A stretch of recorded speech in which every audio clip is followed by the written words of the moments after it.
और असंख्य ब्रह्मांड में जितने भी प्राणी हैं, ये सभी कबीर परमात्मा के बच्चे हैं। वो सबका जनक है, वो हम सबका हमदर्द है। हमारे दुखों को वही सुन सकता है और वही निवारण करने योग्य है।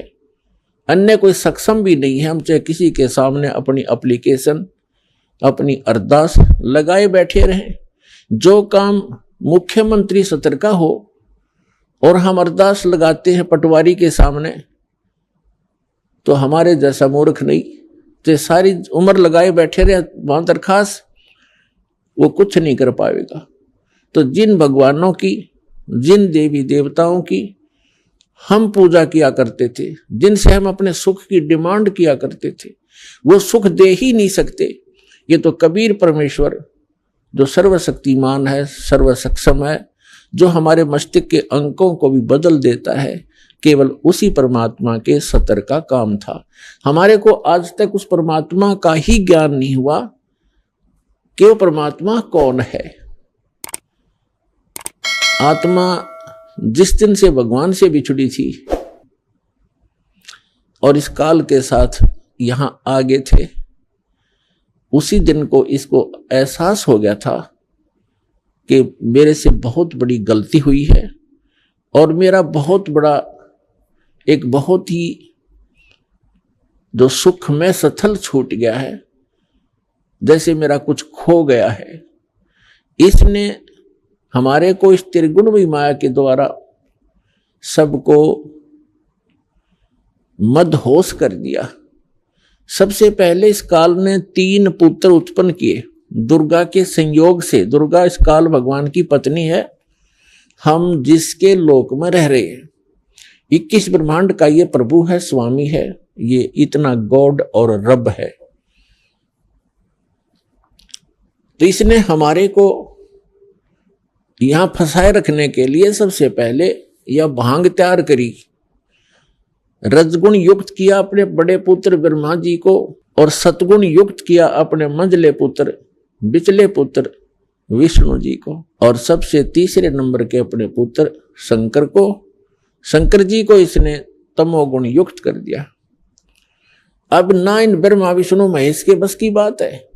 जैसे मिर्च है, अब मिर्च बना दी, अब मिर्च का क्या दोष है, उसमें वो गुण ही ऐसा है। तो मिर्च के बस की बात नहीं कि उस मिर्च अपने गुण को स्वयं समाप्त कर सके।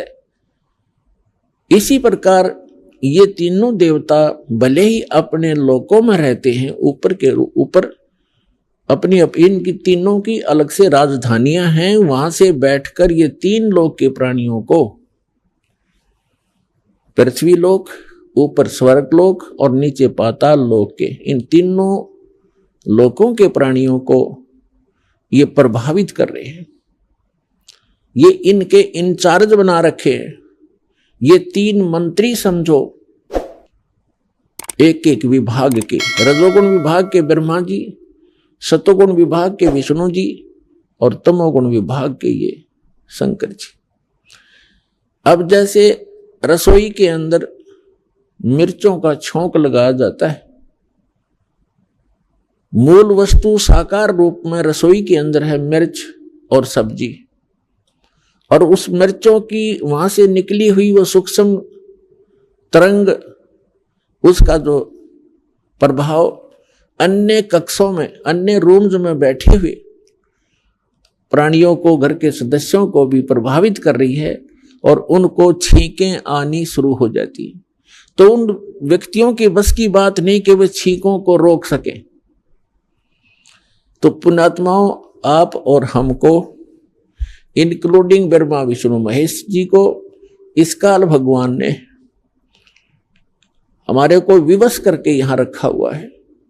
ब्रह्मा विष्णु महेश जी के शरीरों से वो किरण निकलती हैं, वो तरंगे निकलती हैं, और हम 3 लोक के प्राणियों को वो छींकें आ रही हैं। कौन कौन सी छींकें हैं? काम, क्रोध, मोह, लोभ, अहंकार की। और इनको रोकना आपके बस की बात नहीं है। इसका विकल्प बताया परमात्मा ने, एक अल्टरनेट बताया है। कि सतगुरु की खोज करो और सतगुरु कौन होगा, सतगुरु की पहचान क्या होगी, ये हमारे सभी सदगुरु